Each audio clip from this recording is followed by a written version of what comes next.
Welcome back, everyone, to a Better Day podcast. This is Katrina, and I'm here with Leslie. Hello, everyone. And Anthony's back there. Hey, how y'all doing? And we have a special guest today. His name is Joey, and he is the director of homeless outreach at the Lord's Place. How you guys Welcome. doing? Thank you. I'm glad to be here.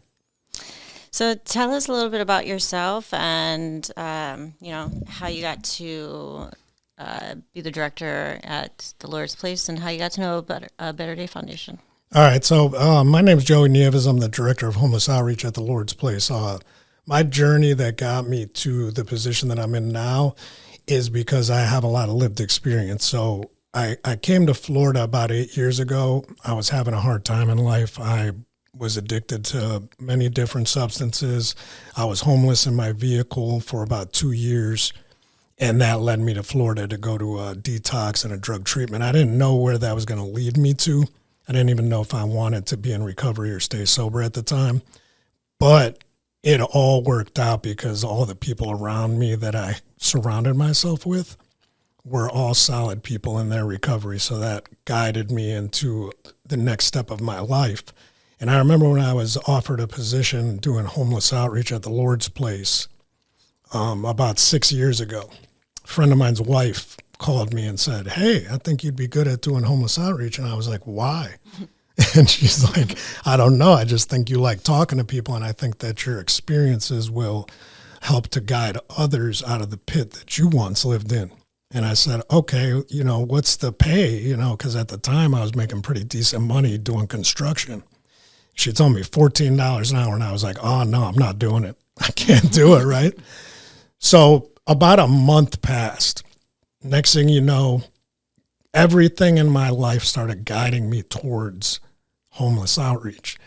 Homeless people would talk to me. I would volunteer at a church, and there would be a homeless event going on. It was just like God was guiding me to this job. So I said, you know what? I got some money saved up. I'm going to do it. If I don't like it, I could always leave and go back to doing what I was doing. I did homeless outreach for about a year. The first 2 weeks that I started doing homeless outreach, I housed about 10 people, and I saw the smiles on their faces and just, they were grateful. Most of them were grateful. And that's when I knew that that was my purpose in life. And I really believe that when you find your meaning and your purpose, that your purpose is to share that gift. And that's the gift that God gave me. I really believe that is to engage homeless individuals that nobody else can break through to. And my life experience is what led me to that. And then I met these beautiful people, Katrina and Leslie I volunteered at an event called Believe. That was in Pompano, right?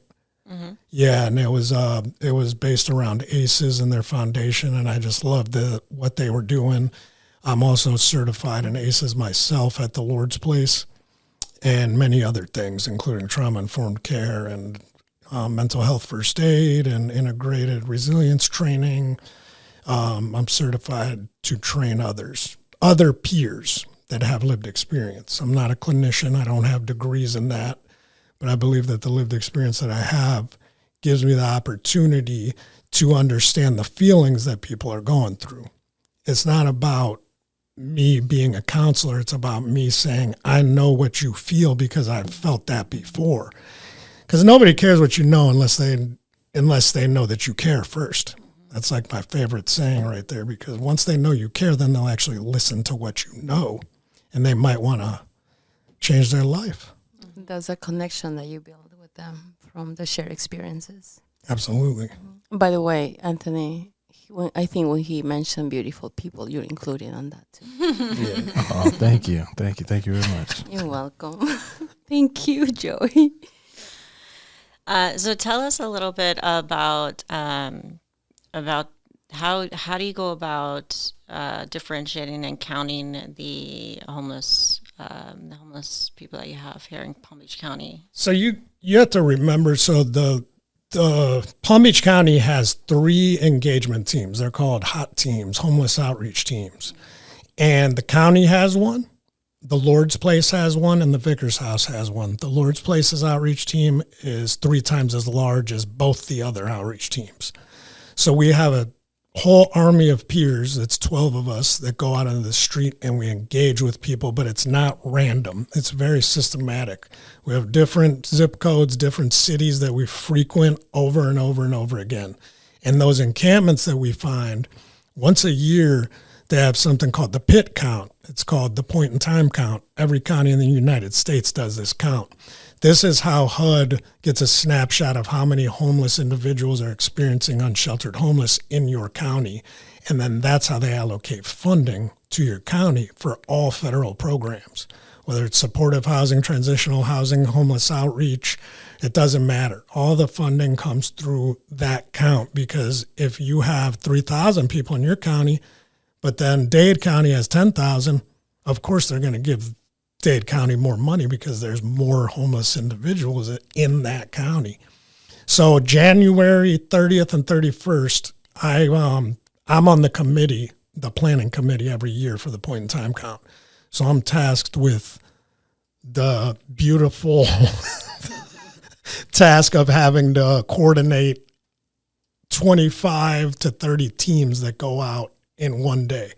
And I have to get the vans, and I have to get the volunteers, and I have to get the shirts, and I have to get the, the hygiene packs and all that. And then I have to train the volunteers that have probably never engaged a homeless individual in their life. Where do you get those volunteers? So there's a link that we sent out to the HHA. So the HHA is the Homeless and Housing Alliance. That is every homeless provider that's in Palm Beach County. And we're all underneath an umbrella called the Continuum of Care.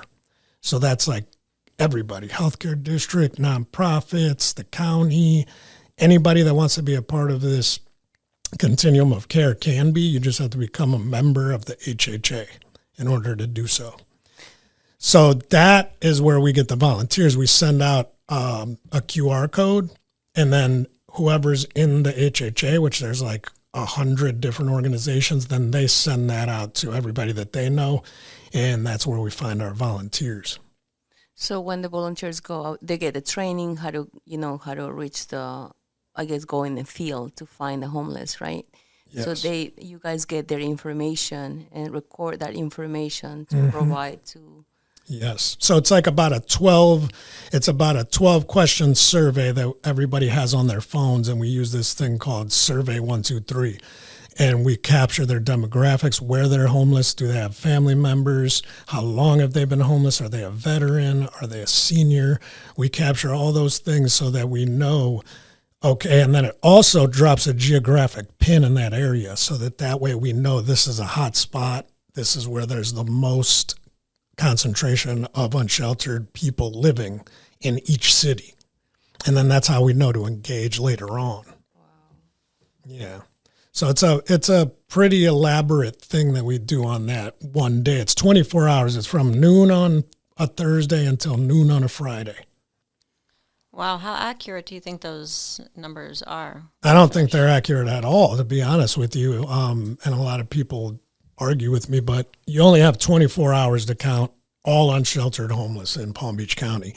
There's no way you can find every homeless individual that's hiding in the woods or hiding in parking lots in their cars, and you might not even know they're homeless. So I think if the count is like 2,500 people, you probably add like another 2,000 on top of that. So, yeah, like you said, I don't think that is the 24 hours is not sufficient. I mean, because people might come out on one day and they might not come out a different day. So, yeah, that is a very, very challenging task to be able to get accurate numbers. So, I mean, you can get approximate numbers, but not accurate. Absolutely. And then how do you know if you don't count the same person more than once? So, the survey automatically, if it's a duplicate, so if you put the same person's name in, the same date of birth, it's going to count it as a duplicate. Even if you misspell the name, it'll go by the date of birth. And what we do is, in order to like engage the people that we're talking to, because most of them will be like, I don't want to talk to you. we'll give them gift cards and we'll give them hygiene and little bags of snacks and stuff so that they want to do the survey with us. But even if they don't, there's a way that you can observe that person on the survey where you just put observation and say that. So this is why we know all the homeless that are out in Palm Beach County, because everybody that leads their team in the point in time count is a homeless outreach worker, either on my team or the county's team or the vicar's house. So they do outreach every day in those areas. So they know, they're familiar with those faces. Yes, and the areas that we do it in. Okay. And this big count is only done once a year. It's really only required every 2 years by HUD, but we do it here in Palm Beach County every year because we want to make sure that we have an accurate count. Okay, interesting. And you said that you go out and you have hygiene products and gift cards and everything like that. But do you, throughout the year, what is it that you do? Well, throughout the year, my team is a street engagement team, and then attached to our the homeless outreach program at the Lord's Place that I direct, there's 4 programs. There's the homeless outreach program, there's the diversion program, and then we also have the in-reach program at our engagement center at 2808 North Australian Avenue, where it's like a drop-in center. And then we also have another transitional program where we can pay for someone who, let's say, wants to go to treatment, and when they get out, they have nowhere to go and they want to go to a sober living home. We can pay for them to get into that. But my favorite program that we have is called the Parks to Work program. So if we meet somebody in a park and we engage them, and then they enter into some type of shelter or any type of housing. Now attached to that is a culinary internship in our cafe at the Lord's Place. They learn culinary. They learn how to run a kitchen. They learn how to read the tickets, how to make the food, how to prep it, how to do everything, dishwashing, all that. And then they work in that program and they receive a stipend every week. So they get paid for doing it, and their housing is free. And then after 30 days, we then refer them to the county's rapid rehousing program, which is a program that can pay for up to a year of their housing rent-free, and that gives them a chance to get back on their feet. But they're also connected to the Employment Services Department at the Lord's Place. So now they're looking for more gainful employment once they leave the kitchen.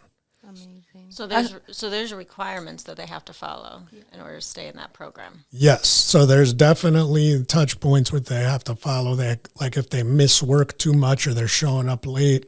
Or the thing that I like about the program is that if someone has a substance abuse problem and we know that they're using and it's affecting their work, we'll give them the opportunity to go into a detox and into a residential program for 30 days, and then I'll still allow them to come back to the culinary internship as long as they complete that.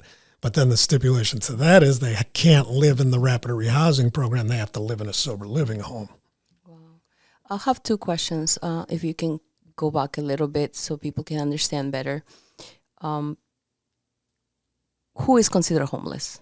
If somebody that lives in a halfway home is considered homeless, who is considered homeless? So it's funny. So there's different categories to homelessness that HUD comes up with. This is not the Lord's Place. This is not the county. This is Housing and Urban Development. They're the ones that come up with the definition of homelessness that we all have to follow, because our programs are funded through HUD, right?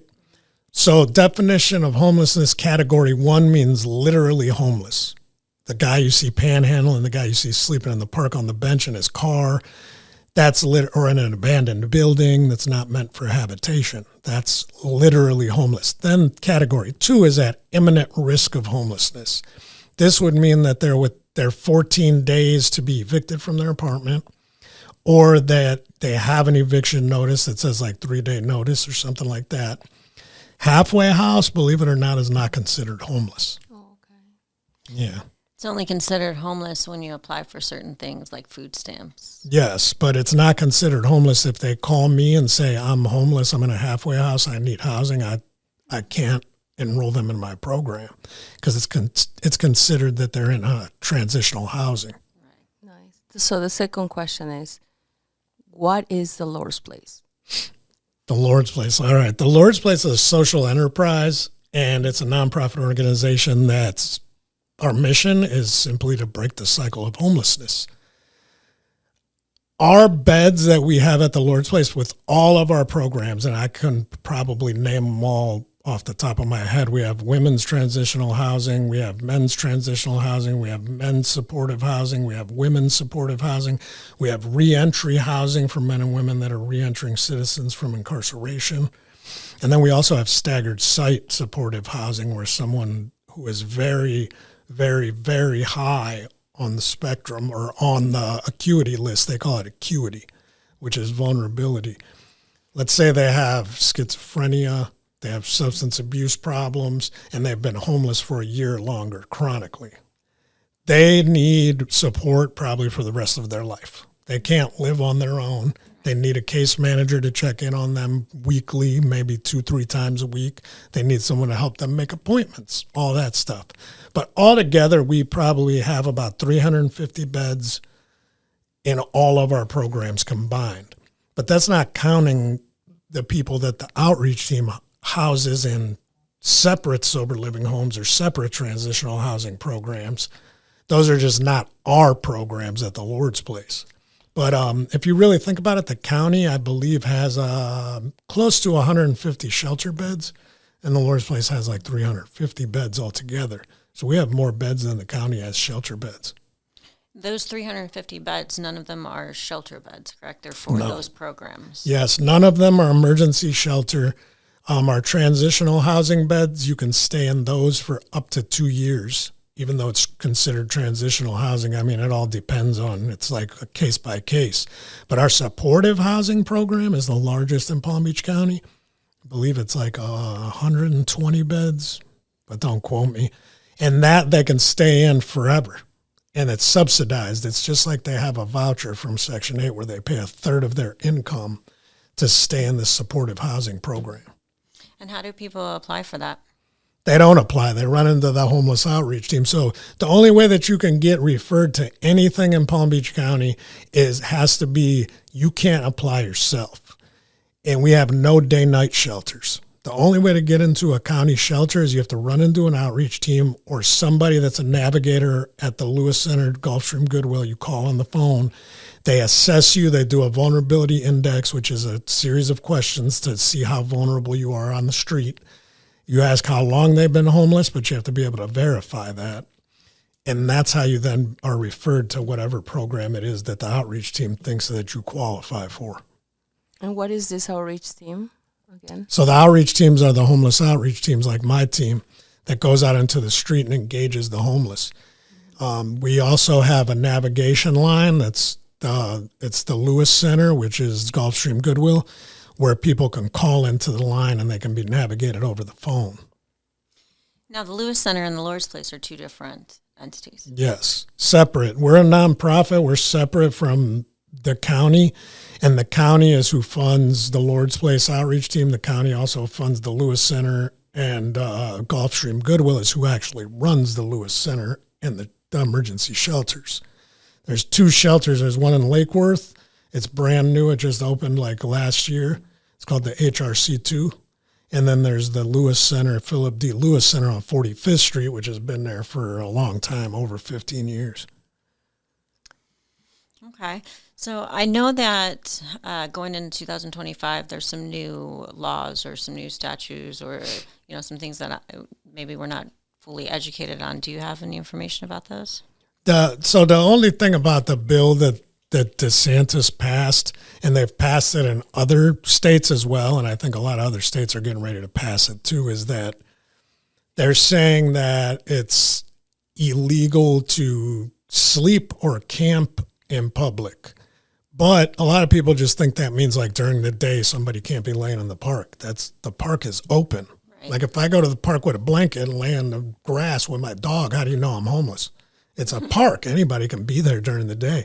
Now, if it's at nighttime and you're actually sleeping there and you have all your stuff with you and you're camping or you're sleeping in public in front of a business or on a sidewalk from the hours of midnight until 7 in the morning, I believe it is, then you're considered violating this law, right? So then the police forces or the sheriffs, if they want to enforce it, they can charge you with that charge.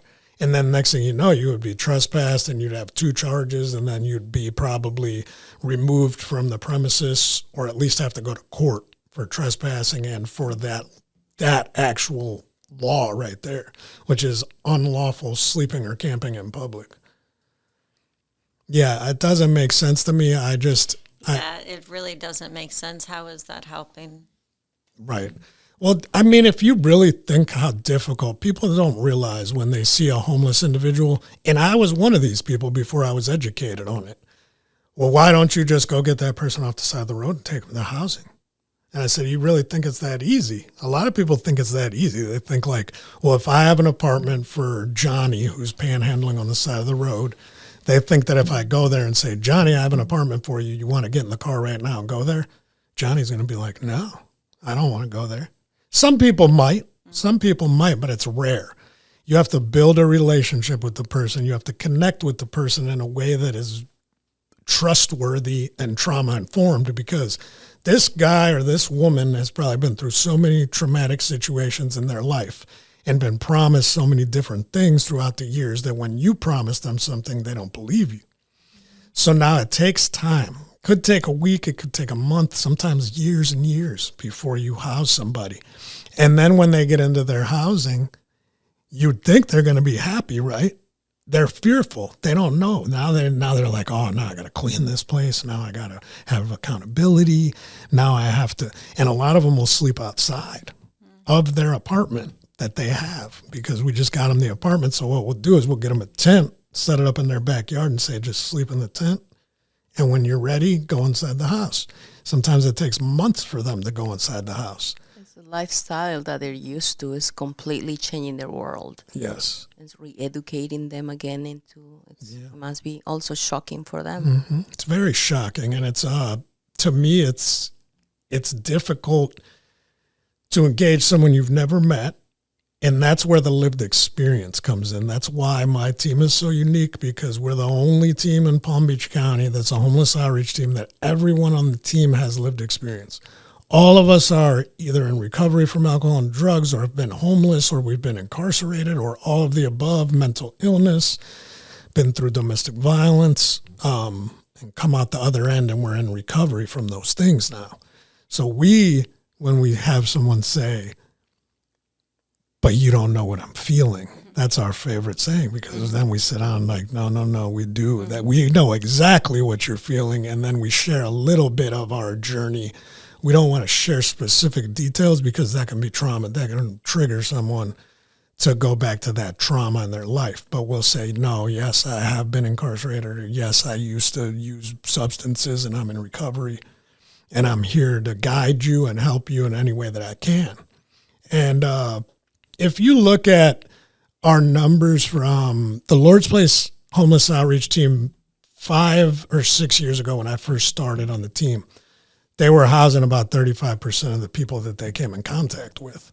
Now we house 70% of the people that we come in contact with. It's a big difference. Yeah, it's a huge difference, and it's all about building those relationships with different organizations that do different things, and everybody working together as one team, not just saying, we're the Lord's Place, we're on an island, you're the county, you're not. No, you have to break the silos down and work together with everybody to have like a perfect care coordination and case conferencing and all those things that give the client the best chance to then have sustainability in the future.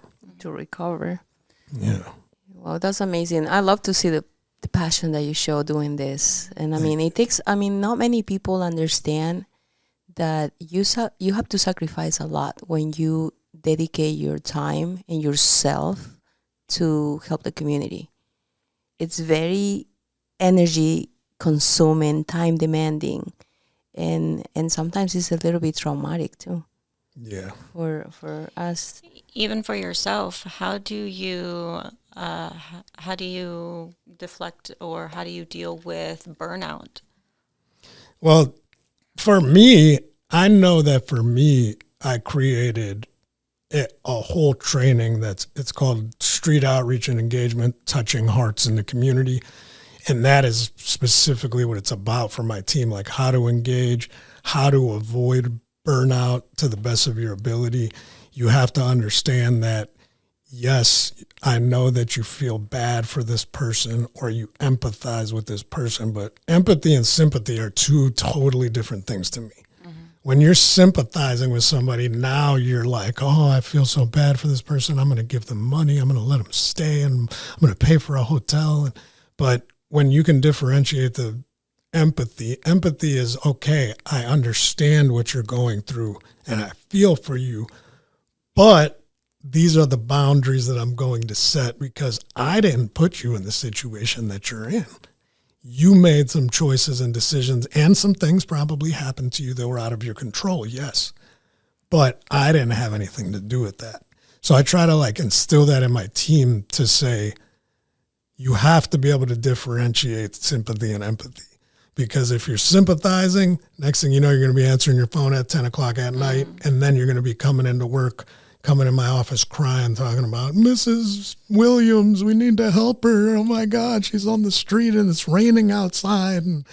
And that happens a lot. And then what we do is we send people we have courses that we do at the Lord's Place that through therapy and psychiatrists that we pay, and it's through our insurance. And I think you get up to like 12 sessions a year for free that your insurance pays for.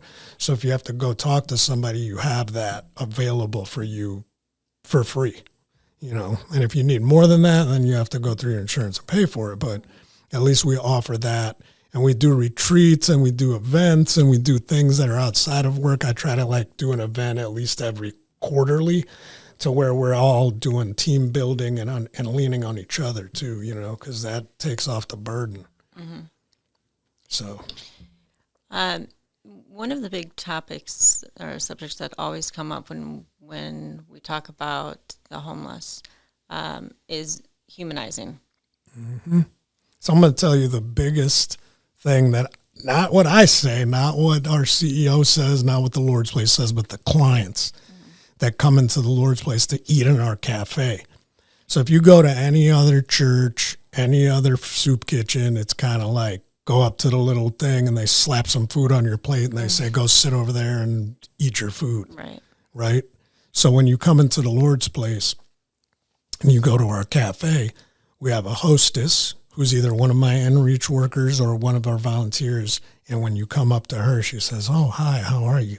How are you doing? It's just like you're at, Texas Roadhouse or something. And you go in and the host is like, how many people do you have? Oh, it's just me today. Okay, we're going to seat you at number 15, go sit down and have a seat. And then when they sit down and have a seat, a volunteer comes up and says, okay, so we're having chicken Alfredo, or if you're like, you don't eat meat, we have a vegetarian option for you, and this is what it is. Would you like lemonade, iced tea, water? There's a few options. I mean, you don't have tons of options, but there's a few options. And then they serve them. They take their order and the ticket prints out in the kitchen, and then the culinary students, they call it out just like a real kitchen, like 3 chicken Alfredos, blah, blah, blah, blah, blah. And then ranch dressing. And, it's just like a real restaurant. And then they sit and they get served the food by the volunteer, and they don't have to do anything. Once they're done and they're done eating, they clear the table, they wash the table, they spray it off, and then the next person comes up and sits in that seat. And all of our clients have told us that, like, man, we really feel like we're back in real society and not just, someone throwing a bag of food at us and telling us to go about our business. It's an amazing experience. If you've never been there, you should come.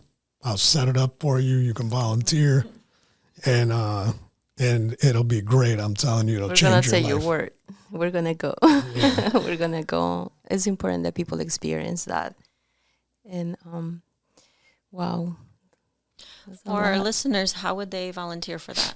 Well, you can just go on our website, thelordsplace.org, and if you go to the little volunteer tab at the top, click the volunteer tab, fill out the paperwork, and then our volunteer coordinator will contact you and ask you what it is that you exactly want to do. There's a lot of different things you can volunteer for. You can volunteer at our campuses, our housing campuses. You can volunteer in our cafe. You can volunteer just to do whatever it is that they need you to do. You just say, whatever you want me to do, I'll do it.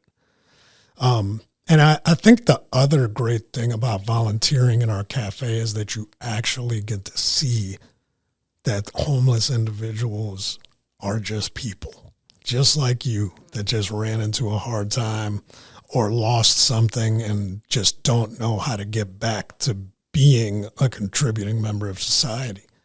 And you get to hear like the greatest stories ever.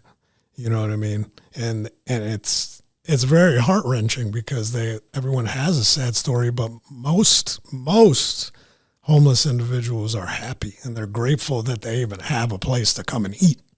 You know what I mean? So it gives you that sense of belonging. Something that you mentioned before we got on air is the demographics. You know, and it's important to highlight the fact that this can happen to anybody. It is true that a lot of risky factors are early trauma, which, you know, you mentioned ACEs, that you're certified with ACEs.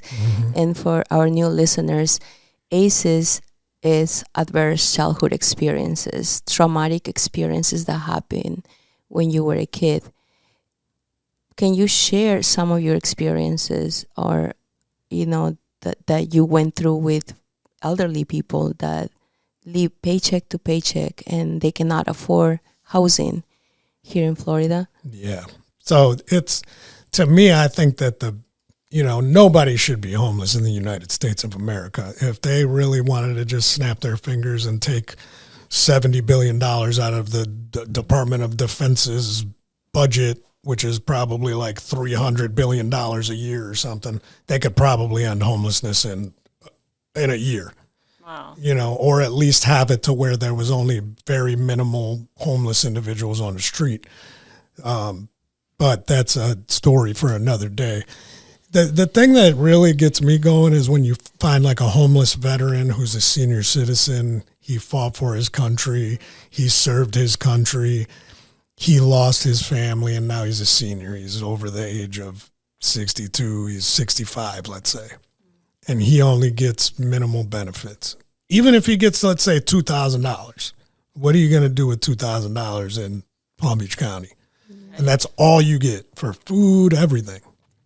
And we run into them, and it's sad because if they don't have health issues and they don't have mental illness and they don't have substance abuse issues and they're simply unsheltered, without a home, and they need somewhere to go, it makes it so hard because most programs that the county funds are for those things: behavioral health, drug addiction, and disabilities. You know, so like for someone to go into supportive housing, they have to have a disability of some sort. It has to be mental or physical, right? But one thing that makes someone disabled, if you can prove that they've been through a certain amount of treatment centers for drug and alcohol abuse, and that's their sole disability, that is also a disability, because addiction is a disease. And anybody who knows about addiction is a destroyer. It will destroy everything in your life, everyone around you's life, anyone you come in contact. You are you're a wrecking ball.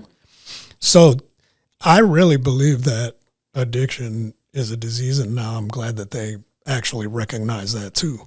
Disorder. Yeah. So it's hard because then we're tasked with finding this person a place to go, finding them something affordable, finding them something that then they can still have a couple dollars to even buy food with, or like go to a movie or whatever it is that they want to do.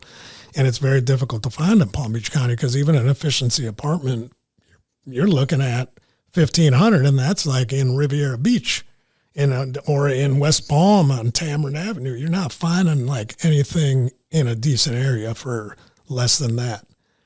Right. So if your income's, like you were saying, $2,000 a month, and you find somewhere for $1,500, why would you not want to be homeless and keep your $2,000? Yeah. And that's the thing that makes it hard for us. And we do the best that we can. And we do find places that have hearts for people. And we do find landlords that might have rooms for rent, and they have like a large home with 5 bedrooms, and they'll rent out a room for maybe $800, $900. But then you have to remember like the communal living, and they call it single room occupancy. That's SROs, where you just rent a room. And there's some good ones. There's some good ones. There's like some Jamaican women that run some that where they cook for the women and they clean and they have like little events every night for them and stuff. But then there's other ones where, they're just renting the room and they don't have any support really. Because now where's case management come from? We can't case manage them because we're not case managers. We're peers, right? So if it's not a program that's ours, that's funded with case managers, we might follow up with them for a few months, but then we have to keep going because there's thousands of other people on the street. So it's just sad that, those people don't get the full case management that they probably need. There's just not enough people. Not enough people, not enough money, not enough funding, just not enough people. That's why it's super important, the partnerships. Yeah. That's why, our team is small, but it's important to connect with other nonprofit organizations to be able to provide the resources that the individuals need. There's the need is so much greater, but there is hope, and sometimes I even get frustrated that I cannot help a lot of people, but I have to realize that one day at a time, one person at a time. Mm-hmm.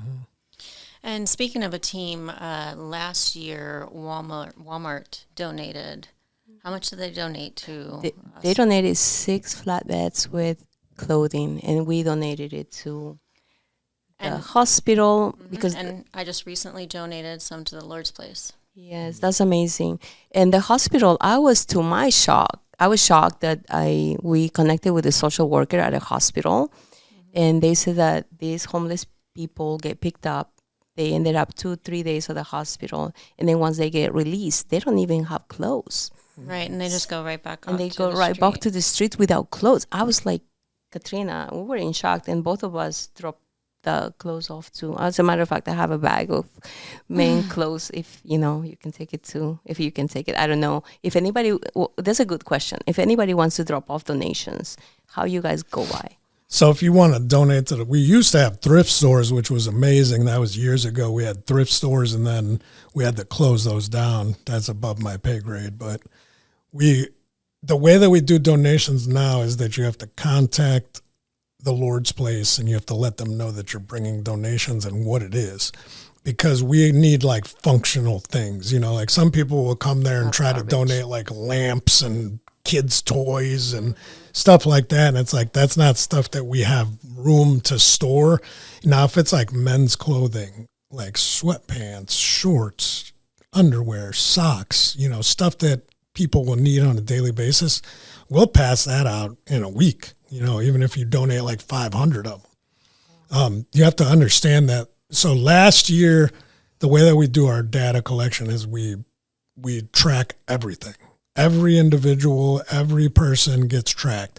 Last year from July, our fiscal year is from July 1st until June 30th. So last year compared to this year from July 1st to December 31st, last year we served like 350 people. This year already we've served like 667. So it's almost doubled in 1 year. So if that doesn't tell you that there's more homeless people on the street, then I don't know what does. I mean, with the prices of the homes, it's just like you can't afford it. A normal person that works a job that make decent amount of money can't afford it. Yeah. And that's what I tell people is that now, so it used to be, yes, most homeless individuals were mentally ill, dual diagnosis, substance abuse, chronically homeless, or whatever trauma. There was a lot of trauma involved. Now, we used to get maybe one family a week when I first started at the Lord's Place 6 years ago. Maybe one family a week, sometimes maybe 4 families a month that would be homeless with children. Now we're getting 5, 6, 7, 8 families a week that are homeless with underage children in school. So you also house underage kids? Yeah, so we have a family campus in West Palm Beach that houses 37 families. And that's one side is interim housing, where I believe they can stay up to a year, but then they can also be extended if it's like a special circumstance. And then one side is supportive housing, where they can stay forever. I know this may be a large question, but how does that work with DCF if you have underage children and families that are homeless. Well, you got to remember that our job as at the Lord's Place, yes, we sign good moral character, and we have to be ethical, and we have to do all that, right? But if somebody is really trying to get their family help and they're in their car with their kids, but there's no abuse, and they're taking them to the proper places to get them either enrolled in school, or they're taking them to get baths, or we give them all those resources. So Adopt a Family is the number one and pretty much only provider for coordinated entry in Palm Beach County. So any family we get, we have to refer them to Adopt a Family. Adopt a Family assesses the family. If the assessment works out and they score on that assessment, then Adopt a Family moves very, very quickly. Like, it's not like months. Like an individual, it might take months for them to get into a shelter or housing. Families is usually quick, like weeks, if that. Sometimes it's faster than that. Adopt a Family is amazing. I know them all over there. I'm very close with all of their navigators and all of their supervisors and directors. And they have probably the most difficult job because they're dealing with like infants and toddlers and teenagers. And so that's how it works with families. They are navigated and transitioned very quickly into housing. Okay. Well, A lot of information. and I have so many more questions. Yeah. I mean, can you share a contact number maybe if people have more questions, Yes. or the audience have more questions to reach So out if to you guys have anybody who's experiencing unsheltered homelessness, not someone who's living in their grandma's basement and is about to be kicked out, that's not homeless. So, or has an eviction notice that says that they're going to be out of the place with, a 3-day eviction notice or something like that, they can contact us either at outreach@thelordsplace.org. That's the email address. And my team will get that. All 12 of us will get that email. You have to make sure you put in an area, a description, and either your contact information, or if you had a small little conversation with the homeless individual, see if they have a phone. But you have to at least put an area with cross streets and a description. Because if you just say, there's a homeless person in West Palm Beach on Haver Hill, how are we going to know where it's at? We don't know where it's at. You have to give us specific, like there's a Publix on the corner, there's a gas station over here. And then the phone number that you would call for the Lord's Place would be 561-234-6752. That's our homeless helpline at the Lord's Place. Wow, unbelievable. Thank you so much, Joey. I mean, it was so great to have you help us at the Believe event in last October 19. I mean, it was a beautiful event. It was very nice to, see you working together with us. Yeah. And I can't wait for all the things that we have in the pipeline. And I really wish, that you continue supporting us too, Katrina, myself, the team, and helping people in a path to recovery. Absolutely. And if you want to know what to do if you run into a homeless person, just be kind and smile. You don't have to give them money. Just smile and acknowledge them. That goes a long way. Again, they're humans. We all are. We're all the same. We're all the same. Yes. Well, thank you everyone for joining us today. And thank you, Leslie. Oh, thank you. Thanks, everyone. And if Thank no you, one Joey. told you they love you today, I love you. Aw. Oh. Okay, until next time, everyone.